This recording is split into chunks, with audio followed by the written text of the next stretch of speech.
আজ আমার ছোট বোনের জন্মদিন, যে কয়েকদিন আগে আমাদের চোখের সামনে জন্ম নিল।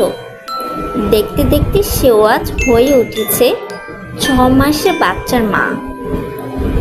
আমার এই ছোট বোনটির জন্য সবাই দোয়া করবেন।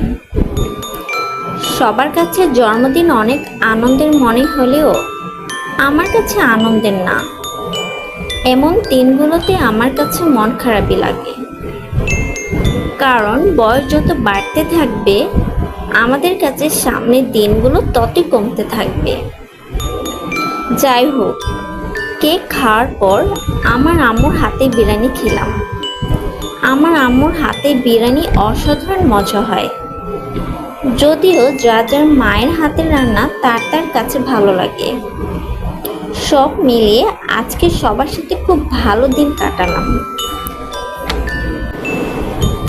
আজকে এ পর্যন্তই। আল্লাহ হাফেজ।